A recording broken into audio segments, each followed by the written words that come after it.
Приветствую всех зрителей на нашем канале. В данном видео хочу рассказать о заточке цепи для бензопилы. Будет немного теории о подготовке к заточке, ну и о самой заточке. И несколько слов о данном станочке для заточки цепи. Он у меня около 2 лет. И видеообзор, и первая, и пока единственная поломочка его за 2 года. В общем, ссылка на данное видео будет вверху. Примерно после 3 заточек цепей я правлю свой заточной круг. Ну, не скажу, что сильно и долго, но немного за ним надо тоже смотреть. Самое главное, ну вот он у меня так более-менее чистенький, но от масла на любом круге есть черные такие засалины. Вот их надо стараться убирать, чтобы их было как можно меньше. Хочу сразу внести ясность. Есть заточка цепи и есть правка цепи. Заточка производится режущей кромки в том случае, если вы налетели на какой-то гвоздь. Тогда это заточка, и надо снимать, ну, в зависимости от повреждения берем самый поврежденный зуб, затачиваем его до нормального состояния и по нему уже точим всю цепку. А второе – это правка цепи. Это если просто села цепка со временем, ну, от объема от того, что вы пилите, или вы черканули цепкой по земле, тогда она садится моментально, и ее просто надо править, не точить. В шлифовке есть такое понятие – шлифануть как чисто. Этому меня еще научили при Советском Союзе в шлифовально-заточном отделении на заводе Королева в городе Киеве. В общем, заточка и правка цепи отличается тем, что при заточке надо снимать миллиметры, а при правке десятку миллиметра, ну от силы 1,5, но никак не больше. И если вы нормальную цепку отдали на заточку, а вам вернули наполовину сточенный зуб, ну, значит вы попали. Цепь я для дачи затачиваю для бытовых целей. Угол 65 градусов у меня выставлен. И поворотный я выставляю 30. Ну, кому надо специальное, это вы найдете в интернете. Я же точу для бытовых своих целей. Нам надо произвести то, что в шлифовке называется касанием. Но здесь мы его, в отличие от шлифовального большого станка, просто производим при невключенном состоянии. Подвели этот зуб, и диск должен только чуть-чуть соприкасаться с режущей кромкой. Когда диск заточной наберет обороты, он как раз и снимет, благодаря колебательным своим движениям, нужную нам десяточку. То есть подвели, зафиксировали. Ну и дальше еще остается только выставить винт глубины. Но мне снимать просто неудобно. Да там и нечего, в принципе, снимать, все элементарно. Тут тоже должно быть только касание. И все.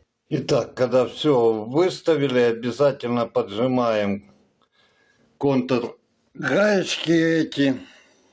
Вот здесь, здесь. И проверяем.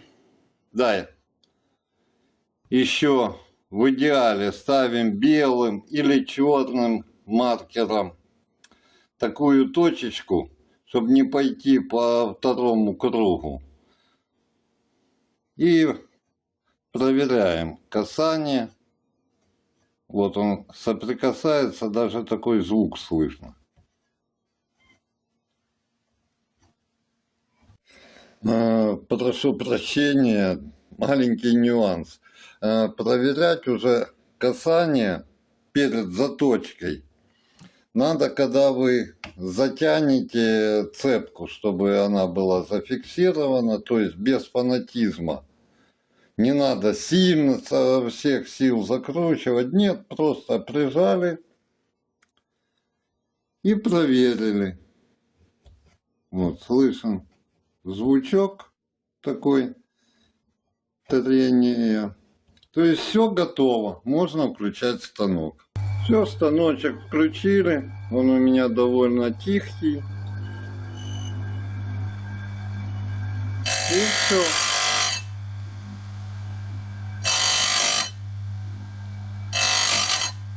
То есть 3 раза я сделал такое касание. Ну, от силы делаю 5. И все. Больше мне абсолютно не надо. Сейчас заточу цепку.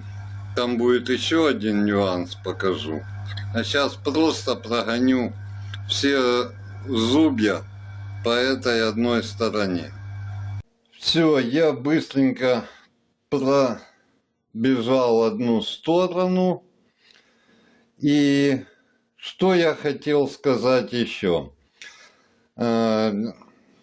Смотрите, как правильно крепить, зажимать цепку. То есть здесь рукой не то чтобы придерживать, ну так, немножко ее вниз. Не надо тянуть сильно, ни в коем случае. То есть взяли, чуть-чуть вот так вот вниз.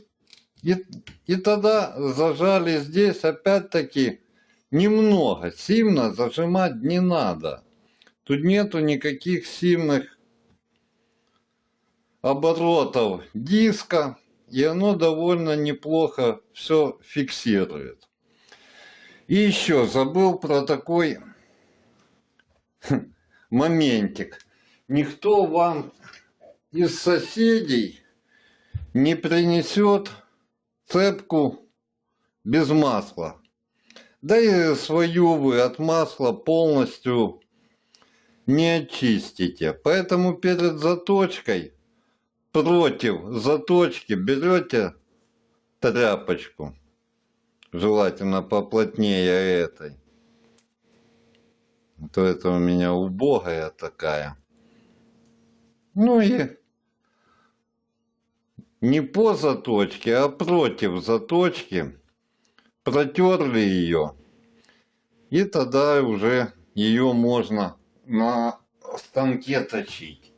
При заточке второй стороны перевернули здесь опять-таки я переворачиваю на 30 градусов. Опять-таки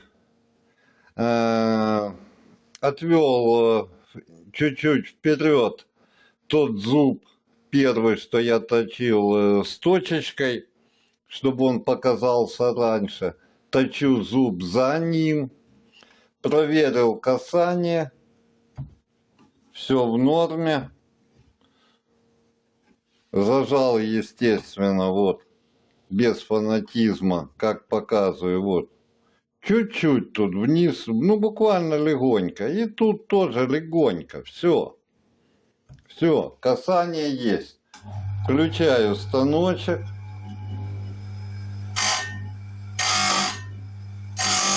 Все, 3 раза. Ну, можно еще.